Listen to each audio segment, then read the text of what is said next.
अभी हमारी कैबिनेट की मीटिंग हुई थी और उसमें कई सारे निर्णय लिए गए, लेकिन दो महत्वपूर्ण निर्णय हैं जिसके बारे में हम अभी ज़िक्र करना चाहेंगे। सबसे पहला ये कि कैबिनेट ने इस बात को मंजूरी दे दी है कि दिल्ली के अंदर मिनिमम वेजेस में काफ़ी बड़ी बढ़ोतरी की जा रही है। अभी तक अनस्किल्ड लेबर को 9,568 रुपये पर मंथ मिलते थे। ये बढ़ा के 14,052 रुपये 14,052 रुपये पर मंथ होंगे। सेमी स्किल्ड को 10,582 रुपये मिलते थे पर मंथ। ये बढ़ा के 15,471 रुपये पर मंथ किए जा रहे हैं। स्किल्ड को 11,622 रुपये मिलते थे, ये बढ़ा के 17,033 रुपये किए जा रहे हैं। लगभग हर कैटेगरी में 50% से भी ज़्यादा की ये वृद्धि है। कानून के तहत एक मिनिमम वेजेस एडवाइजरी कमेटी बनानी होती है। वो कमेटी अप्रैल के महीने में बनाई गई थी।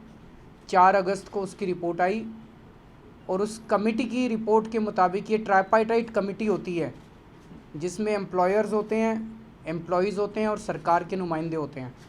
इनकी रिपोर्ट आई और इस रिपोर्ट के आधार पर ये मिनिमम वेजेस के अंदर बढ़ोतरी की जा रही है।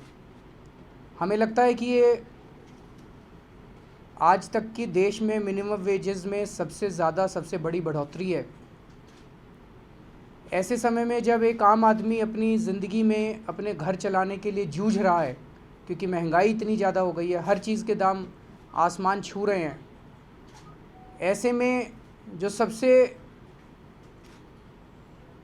इकोनॉमिक लैडर में जो सबसे नीचे तबका है, सबसे गरीब तबका है, वो सबसे ज़्यादा इस मार से प्रभावित है। जब एक तरफ 200 रुपये किलो दाल होगी और सब्जियां इतनी महंगी होगी, जब अपना घर का खर्चा चलाना मुश्किल हो जाएगा, तो ये किसी भी जिम्मेदार सरकार की जिम्मेदारी है कि अपने सबसे गरीब तबके का ख्याल रखे। उस सेंस में ये बहुत महत्वपूर्ण और ज़रूरी कदम था। ये एक बहुत साउंड इकोनॉमिक कदम भी है। अभी तक इस देश के अंदर इकोनॉमिक मॉडल ऑफ डेवलपमेंट जो था वो ट्रिकल डाउन थ्योरी के ऊपर निर्भर करता था। ट्रिकल डाउन थ्योरी में कहा जाता था कि अमीरों को और अमीर बनाओ तो उसमें से छन छन के बूंद नीचे आएंगी और किस एक दिन गरीबों तक भी पहुंचेंगी। ये मॉडल फेल हो गया ट्रिकल डाउन थ्योरी का, क्योंकि नीचे तक बूंदें पहुंच ही नहीं रही, उल्टा हो रहा है। गरीब और गरीब होता जा रहा है, अमीर और अमीर होता जा रहा है। इसका मतलब गरीबों का पैसा ऊपर जा रहा है, ऊपर से पैसा। ट्रिकल डाउन थ्योरी नहीं हो रही, ट्रिकल अप थ्योरी हो रही है अभी तक। तो उसकी वजह से सरकारी जितनी पॉलिसीज़ बनाई जा रही हैं, सरकार वोट तो रहती है गरीबों से और उसके बाद पॉलिसी बनाती है अमीरों के लिए। जितनी सरकारी पॉलिसीज़ बनाई जाती हैं वो कुछ चंद बड़े बड़े परिवारों के लिए बनाई जाती हैं, उन्हीं को फ़ायदा पहुंचाने के लिए बनाई जाती हैं, और गरीबों को अलग अलग थ्योरी देके उनको बेवकूफ़ बनाया जाता है। पहली बार एक ऐसी सरकार आई है जो सीधे गरीबों की शिक्षा पे काम कर रही है, मिडिल क्लास की शिक्षा पे काम कर रही है, मिडिल क्लास की हेल्थ पे काम कर रही है, किसानों के लिए काम कर रही है। तो ये सरकार गरीबों और मिडिल क्लास के लिए काम करती है। तो जैसा मैंने कहा कि it also makes huge economic sense to do this, because इसके ज़रिए सीधे ट्रिकल डाउन थ्योरी के जरिए नहीं, सीधे गरीबों के जेब में पैसा पहुंचेगा। और जब गरीबों की जेब में पैसा पहुंचेगा तो गरीब आदमी और ज़्यादा ख़रीदना शुरू करेगा, कपड़े ख़रीदेगा, वो अपना खाना ख़रीदेगा, तरह तरह की चीज़ें ख़रीदेगा, जिससे इकोनॉमी के अंदर डिमांड क्रिएट होगी। आज सबके धंधे बंद पड़े हैं, बिज़नेस बंद पड़ा है सबका, ख़रीदने वाला कोई नहीं है, दुकान में लोग खाली बैठे हैं। क्यों? क्योंकि ख़रीदने वाला कोई नहीं है। ख़रीदने वाला कोई क्यों नहीं है? लोगों के पास पैसा नहीं है। अब जब सीधे लोगों की जेब में पैसा जाएगा तो इकोनॉमी के अंदर डिमांड क्रिएट होगी, जो सबसे इम्पॉर्टेंट चीज़ होती है किसी भी इकोनॉमी के इंजन को आगे चलाने के लिए। तो हमारे पॉइंट ऑफ व्यू से ये बहुत महत्वपूर्ण कदम है। ना केवल गरीबों को फ़ायदा होगा बल्कि पूरी इकोनॉमी को एक तरह से इससे वो होगा। और हम चाहते हैं कि इसको देश की सारी सरकारें लागू करें, और माननीय प्रधानमंत्री जी से हम अपील भी करेंगे कि अगर सेंट्रल गवर्नमेंट चाहे तो एक झटके में पूरे देश के अंदर इसको लागू कर सकती है। दूसरा महत्वपूर्ण निर्णय आज लिया गया कि बहुत सारे लोग अपने अपने इलाके के अंदर शराब की दुकानों से दुखी रहते हैं।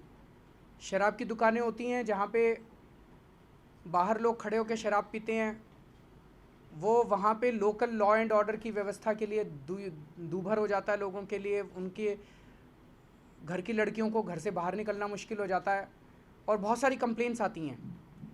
तो आज सरकार ने निर्णय लिया है कि किसी भी इलाके के अंदर, पहली चीज़ तो ये कि दिल्ली के अंदर इस साल कोई भी और नई शराब की दुकान नहीं खोली जाएगी। दूसरी ये कि जो एग्जिस्टिंग शराब की दुकानें अगर उससे उस एरिया के लोग दुखी हैं तो वहाँ पे मोहल्ला सभा, लोगों की सभा करके, लोगों की सभा में अगर प्रस्ताव पारित हो गया 2/3 मेजॉरिटी से, तो उस दुकान को वहाँ बंद करना होगा और वो नई जगह शिफ्ट होगी। शिफ्टिंग हो सकती है दुकान की, नई जगह शिफ्ट होगी और नई जगह भी बिना जनता की परमिशन के नहीं होगी। इसकी जो डिटेल्स हैं वो मुझे ज़्यादा नहीं पता, मैं मनीष से रिक्वेस्ट करूँगा कि इसकी डिटेल्स बताएं। बेसिकली इसका जो बेसिक प्रिंसिपल है वो तो यही है कि लोग तय करें कि शराब की दुकान कहाँ खुलेगी और कहाँ नहीं।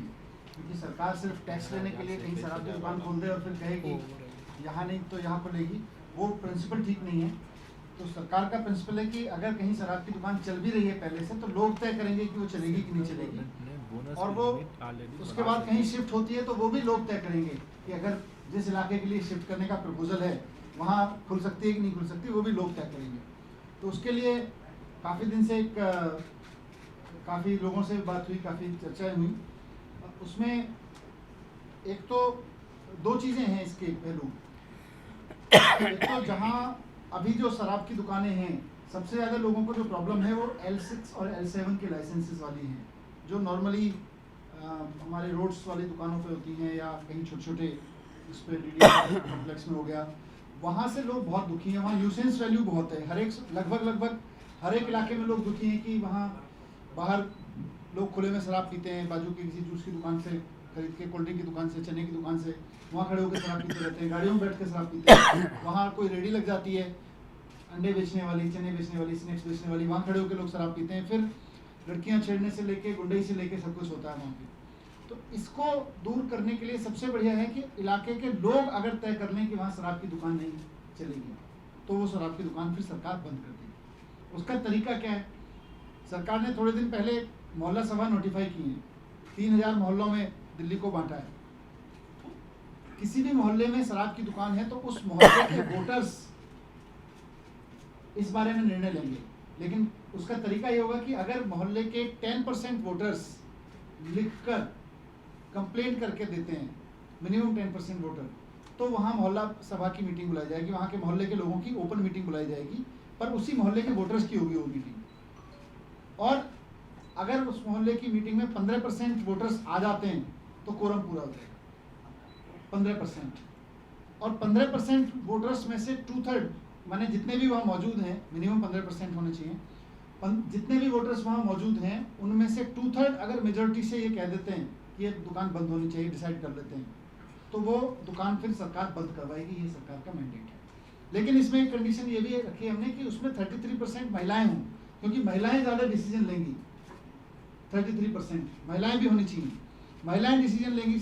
महिलाओं की बहुत शिकायत आती है चारों तरफ से, तो महिलाओं को डिसीजन मेकिंग में शामिल करने के लिए शराब की दुकानों को बंद करवाने में। लेकिन जैसा मैंने कहा कि कोई नई दुकान L6 L7 तो पहले से ही नई नहीं खुलती हैं, जो प्राइवेट दुकानें हैं, सरकारी दुकानें नहीं खुलती थी, तो L6 भी अब सरकार बंद कर रही है। आज इस साल सरकार कोई नई दुकान नहीं खोलेगी L6 की। लेकिन अगर कोई दुकान कहीं से मोहल्ला सभा कैंसिल करती है और उसको कहीं और भी जाना है, तो जिस जगह जाना है वहाँ भी मोहल्ला सभा इसी तरीके से कराई जाएगी। इसी तरह से मिनिमम कोरम होगा, इसी तरह से मिनिमम मेजॉरिटी होगी, अगर उस इलाके के लोग अलाउ करते हैं तभी वहाँ पे दुकान शिफ्ट होगी, नहीं तो दुकान शिफ्ट नहीं होगी। एक और फैसला आज इस बारे में लिया है कि हर एक दुकान को, जितनी भी शराब की दुकानें दिल्ली में चलती हैं, ये शराब की दुकान के जो मालिक हैं, जो उसके मैनेजर्स हैं, उनकी जिम्मेदारी होगी कि बाहर किसी तरह की कोई न्यूटोरियस एक्टिविटी ना हो, कोई न्यूसेंस एक्टिविटी ना हो। अगर कोई ऐसा पाया जाता है तो अव्वल तो वहाँ के लोग ही कंप्लेन करेंगे, सरकार भी ऐसी दुकानों के खिलाफ एक्शन लेगी, और वो उसको चाहे फिर पुलिस को फ़ोन करना पड़े, उसको चाहे जो भी व्यवस्था करनी पड़े, ये शराब की दुकान के मालिक की या उसके मैनेजर की जिम्मेदारी है कि वहाँ पे कोई नोटरियस एक्टिविटी नहीं होगी, वरना उसके खिलाफ में एक्शन लिया जाएगा। तो ये एक तरीका निकाला है, ये बहुत इम्पोर्टेंट है, क्योंकि जिस अभी तक इंस्पेक्टर राज है शराब की दुकानों में, खुलने में भी बंद होने में भी, वो इंस्पेक्टर राज खत्म होकर शराब की दुकानों के चलने, बंद होने, नई जगह खुलने, इन सब में जनता का राज होगा। जनता चाहेगी जहाँ शराब की दुकान खुलेगी, जहाँ बंद चाहेगी बंद होगी, जहाँ नहीं चाहेगी वहाँ नहीं खुलेगी। एक छोट वाला महिलाएं 33% महिलाएं, ये 2/3 मेजॉरिटी में होनी चाहिए या टोटल 15% जो आएंगे? टोटल टोटल 15% और 15% कोरम है, मतलब ऐसा नहीं है, 50% भी आ सकते हैं। 50% भी लोग आ सकते हैं। एक छोटा सा पॉइंट रह गया कि अभी तक जो मिनिमम वेजेस वाला था 15,000 की सेंट्रल गवर्नमेंट का कानून है कि 15,000 के ऊपर क्रॉस होने पे वो व्यक्ति ईएसआई और पीएफ के लिए एलिजिबल नहीं होता। तो हम केंद्र सरकार को वो लिख रहे हैं कि वो 15,000 की लिमिट 21,000 कर दे, क्योंकि बोनस की लिमिट भी पहले 15,000 होती थी, वो भी फ़िलहाल केंद्र सरकार ने उसको बढ़ा के 21,000 किया है। तो उसको भी हम लिख रहे हैं 15,000 से 21,000 कर दे, ताकि कहीं ऐसा ना हो बेचारे का इधर तो बढ़ेगा और उधर कम हो जाए।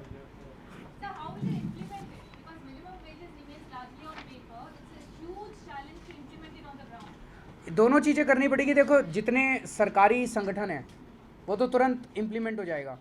There are large number of employees, contract labour working in MCDs, DTC, government organisations, बहुत सारे हैं, बहुत बड़ा चंक है हॉस्पिटल्स, वो उनका तुरंत बढ़ोतरी मिलेगी। जितने ऑर्गेनाइज्ड सेक्टर है वो भी मोटे मोटे तौर पे, जैसे बिजली कंपनियां वगैरह हैं, वहाँ पे तुरंत बढ़ जाएगा। जो छोटे छोटे हैं वहाँ पे एनफोर्समेंट बिकम्स एन इशू, सो हमें अपनी एनफोर्समेंट की मशीनरी टाइटन करनी पड़ेगी।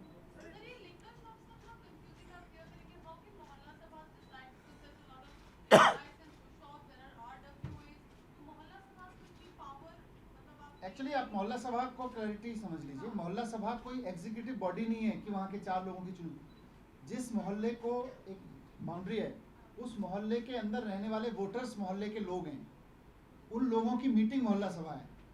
It is a general body meeting of a particular area. अगर उस मोहल्ले के लोग नाराज हैं किसी शराब की दुकान से, लोग आपस में सिग्नेचर कराएंगे। 10% लोग अगर सिग्नेचर हमारे पास में आते हैं, बहुत चिट्ठियाँ आती हैं, कंप्लेंट्स आती हैं, कोई भी करे। 10% लोग अगर लिख के हमें देते हैं, फिर हम वहाँ पे मोहल्ला सभा। सरकारी दुकानें, सरकारी शराब की दुकानें, अलग अलग तरह के लाइसेंस होते हैं। आम आदमी पार्टी की ट्रेड विंग और बाकी सब ट्रेडर्स ने अपना विरोध जताया है कि उनको इससे बहुत परेशानी होगी। और दूसरा, दिल्ली का जो व्यापार है वो पड़ोसी राज्यों में शिफ्ट होने की संभावना जब तक सेंट्रल गवर्नमेंट नहीं करती है, तो क्या है जल्दी में भी। और दूसरा सवाल है सिसोदिया जी से कि जो आपने किया है शराब के ठेके वाला, तो ऐसा नहीं कि जो शराब के ठेके होता है बाहुबली लोगों के होते हैं, और अगर लोग सामने आएंगे खुल के तो उनकी जान को ऐसा खतरा हो सकता है, ये हो सकता है, क्योंकि ऐसे पहले बहुत जगह धरने भी होते हैं शराब की दुकान पे जाके। हम खुद भी ऐसे धरनों में बैठे हैं जाके, तो ऐसा नहीं है कि दिल्ली में तो लोग खूब विरोध करते हैं, और हमने खुद ही, मतलब मेरे घर कितनी बार लोग आते हैं। अब हमने इसको पॉलिसी में ही डाल दिया, अब लोगों को मेरे घर आने की ज़रूरत नहीं है, उन्हीं को ताकत दे दी, वो खुद इनिशिएट कर सकते हैं, साइन करा के लाएं लोग।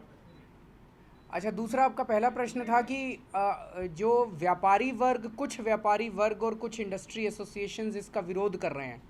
मैं उनसे हाथ जोड़ के विनती करना चाहूँगा, 2 चीज़ें ध्यान रखें। एक तो ये कि अगर गरीब तबका, जो हमारा विकास है, विकास के fruits, the fruits of development, if they have to reach to the poor people, गरीबों तक पहुँचने हैं, तो हम सब लोगों को मिलके इसके लिए काम करना पड़ेगा। अमीर और अमीर होते जाएं, गरीब और गरीब होते जाएं, ये किसी भी देश के विकास के लिए और व्यवस्था के लिए अच्छी बात नहीं है। तो ये एक अच्छा कदम है। शॉर्ट टर्म में थोड़ी बहुत उनको तकलीफ़ हो सकती है, लेकिन मीडियम एंड लॉन्ग टर्म में उनका बिज़नेस बढ़ेगा, डिमांड बढ़ेगी, और उनका बिजनेस ग्रो करेगा, ये वो समझने की कोशिश करें और वो साथ दें। मैं उनसे अपील करना चाहता हूँ। मिनिमम वेजेस ये एनफोर्स कैसे कराएंगे? सरकार के पास तंत्र क्या है एनफोर्स करने? कितने लेबर इंस्पेक्टर हैं, कैसे एनफोर्स होगा? उसको टाइटन करेंगे, जितना भी है उसको टाइटन। वो मैं अभी बता, वो माझे वाली बात बताइए आप, अभी बता रहे हैं, क्लैरिफाई कर देंगे। अभी फाइल मूवमेंट रजिस्टर लेके आए हैं ये। देखिए, ये हमारे यहाँ सरकार में फाइल मूवमेंट रजिस्टर होता है, NIC की वेबसाइट से है। NIC की वेबसाइट पे पूरी फाइल का ट्रैकिंग होती है। ये रजिस्टर कह रहा है कि 5/8/2016 को 12:30 बजे मिनिस्टर 12:23:49 पे फाइल मिनिस्टर ऑफ एनवायरनमेंट के ऑफिस से LG साहब के यहाँ गई और 5 तारीख को 5 बजे वहाँ पहुँच गई। LG साहब के यहाँ रिकॉर्ड उसका नहीं है। आप देखिए, अगर आप देखेंगे इसको, इसकी कॉपी में दे दूंगा आपको। LG आपको कॉपी दे देंगे। LG साहब के यहाँ उसका लिखा हुआ है फाइल मूवमेंट रजिस्टर में, एंट्री नॉट मेड प्रॉपरली। वहाँ से फिर डिप्टी CM ऑफिस को भेज दी गई। डिप्टी CM ऑफिस में 9/8/2016 को, टाइम ध्यान रखिएगा, 9 तारीख को 9 अगस्त को 15:57 पर ये रिसीव हुई। बहुत सेंसिटिव इशू है, सरकार इसको लेके खुद इनिशिएट ले रही थी और हाई कोर्ट रेगुलर मॉनिटरिंग कर रहा था। हमको ये भी पता है, ऑनरेबल हाई कोर्ट में रेगुलर मॉनिटरिंग हो रही थी, इसलिए इसकी सेंसिटिवनेस को देखते हुए विदिन 20 सेकेंड्स वो मेरे ऑफिस से यहाँ से फाइल साइन होकर गई है। 15:57 पर मेरे पास में फाइल आती है और 15:57 पर मेरे दफ्तर से फाइल बाहर चली गई है। ये ऑन रिकॉर्ड है और ये फर्ज नहीं हो सकता है। दूसरा, वहाँ से मिनिस्टर एनवायरनमेंट के ऑफिस गई है। आपको जो लोग मिनिस्टर एनवायरनमेंट को जानते हैं वो लोग, उनको आइडिया होगा कि उस दिन वो हॉस्पिटल में थे, उनको डेंगू रखा था, उनको और उनके वाइफ को लगा, 3 दिन से हॉस्पिटल में थे। उनके पास में वहाँ भेज के हमने फाइल साइन कराई।